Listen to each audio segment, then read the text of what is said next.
Bracha, que le bon Dieu vous protège, vous donne la santé, la joie, la prospérité, si Dieu veut. Priez à Hachem, il faut le connaître. Eh oui. Moi, j'ai vu comment mon père priait. J'ai vu ma mère comment elle priait. Je veux mes rabbins comment ils priaient. Eh oui.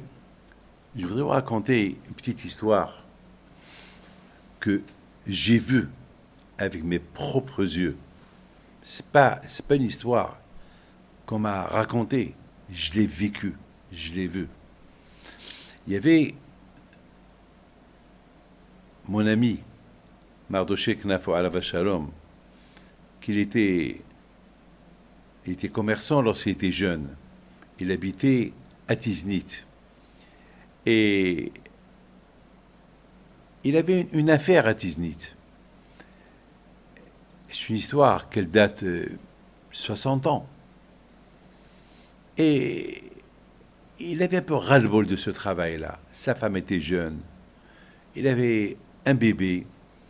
Et à Tiznit, il n'y avait pas une communauté. Ça, et tous les Juifs, ils ont fait la Aliyah, ils sont partis en Israël, au Canada. Ils sont partis à Casablanca. Et lui, ça, il était associé avec un rabbin Cohen. Et lui aussi, ce rabbin Cohen, le pauvre, il a perdu sa femme et presque toute sa famille dans le tremblement d'Agadir. Donc, il est resté à Tiznit, il travaillait avec Mardoché Knavo. Un jour, Mardoché Knavo, il dit à son associé, viens, on va aller à Essaouira. On va prier chez Rabbi Haim Pinto. Pour que Rabbi Haim Pinto, il nous donne un conseil. Il n'y avait pas de rabbin chez qui aller. Il y avait Rabbi Moshe, il n'est plus là, il habite en Israël. Qui va nous conseiller quoi faire, quoi ne pas faire? Viens, on va aller pèleriner. Le même jour, ils ont pris le bus, ils sont partis à Essaouira, ils sont partis pèleriner à Rabbi Haim Pinto. Écoutez bien, à cette époque, moi, j'avais peut-être 22, 23 ans.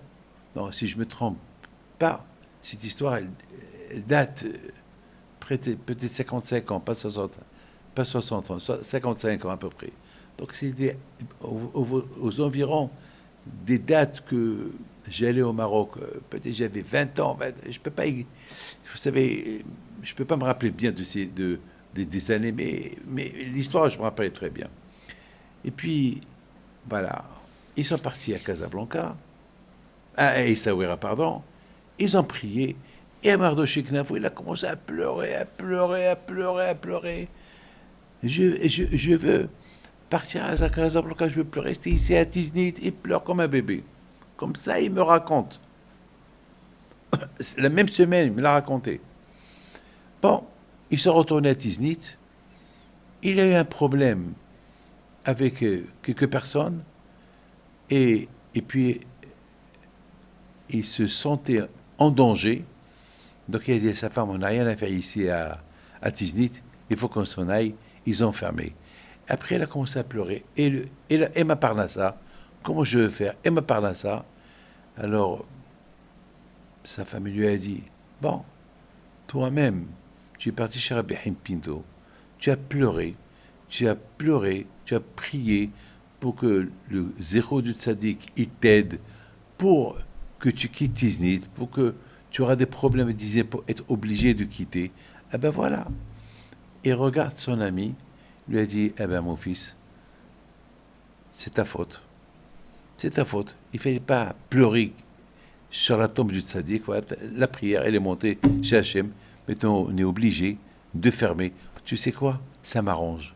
Parce que moi aussi, j'ai prié pour que je fasse ma aliyah en Israël. Alors, ça m'arrange. Moi, je vais en Israël, toi, tu vas à Casablanca. Mes amis, maintenant, c'est pas fini. Maintenant, lorsque j'entends ça, je lui dis à Mardoché Knafo, alors que tu fais maintenant? Il me dit, ça y est, je vais partir à Casablanca, m'installer, je travaille avec mon frère. Bon. Alors maintenant, je devais partir j'étais chez eux à Tiznit, quelques jours, et là-bas, je devais prendre le car pour aller à Agadir, pèleriner à Birklifa Malka, et de Agadir, aller à Casablanca Et de Casablanca, je retourne en Angleterre. Alors il me dit, Mardochée Klinfo, tu sais quoi? J'ai un ami, Monsieur Louk, qui habite à Agadir. On passe la nuit chez lui. Je lui dis, d'accord. On est parti chez lui. On a passé la nuit. Le lendemain matin, on est parti pèleriner à Khalifa Malka et à la Shalom, qu'il est enterré à Agadir.